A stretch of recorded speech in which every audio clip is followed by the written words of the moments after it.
Believe it or not, we are not just about bad news here on Varney and Company. So we have found a bright spot in the economy from housing, of all places. Right now, we have two major cities where home prices are on the rise. Joining us from Phoenix is Tanya Marchio with Team Investments, and in Fort Lauderdale, Samantha DeBianchi with DeBianchi Real Estate. Let's start with you, Tanya. This is information as opposed to viewpoint here. Phoenix, Arizona, prices up. How much and over what time frame? 12% since November of 2011, which is absolutely awesome. So people are actually making gains right now. Okay. Samantha, you work I'm just talking local real estate here. You work the Fort Lauderdale down to Miami corridor, I think. What's happened Correct. to prices there and in what time frame? Well, let me start by saying this. It was only years ago that the 5-cent millionaire with monopoly money and a get-out-of-jail-free card could go to a bank and get this mortgage approved. Now the banks are tighter. They're not letting you pass, go, or collect $200. Okay. And we're seeing now How that much are prices up? The prices are up 6% for single-family homes versus last year and 22% for condos. Condos. Okay. Back to you, Tanya.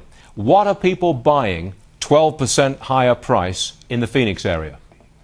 It's the single-family home. Arizona was never a market that grew up. They grew out. So it's all the single-family, 3-bedroom, 2-bath homes. You got to remember this is a lot of investors, so we're still looking under that $125 price point. Yeah, now that was my question. Who's doing the buying here? You say that this is mostly investors. It's not ordinary families looking for a single-family home. It's mostly investors?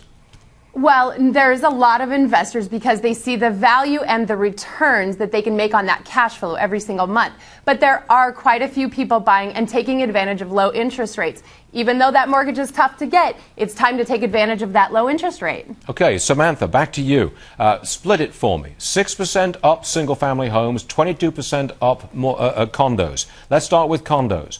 Are they being bought by investors or by people who are going to live in them? Majority are investors, especially in Miami. Actually, nationwide, out of all the foreign buyers, 31% come to Florida. That's a huge percentage. So that's what we're seeing in Miami. But overall, I mean, you have investors, you have first-time home buyers, especially with mortgage rates being so low.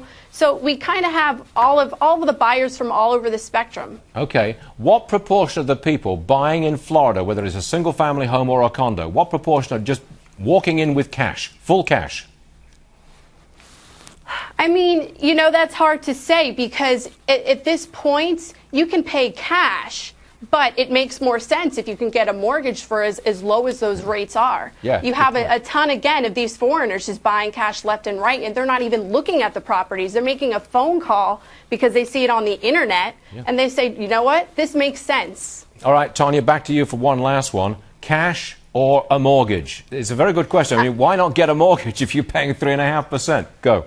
Well, even Mark Zuckerberg got a mortgage, and I think that's awesome because he took advantage of that rate. But honestly, what it is cash gets it done. So a lot of people are coming in with cash, and they have the cash, whether it's their IRA dollars or cash that they've saved. They have it. So they're coming in with cash and then turning around and putting a mortgage on it, just like Zuckerberg did. It's fascinating. Look, we really appreciate good news. We're looking for it in a sort of dark times. We found it in Florida and in Phoenix, Arizona. Ladies, thank you very much indeed for the help. We appreciate it. Thank you.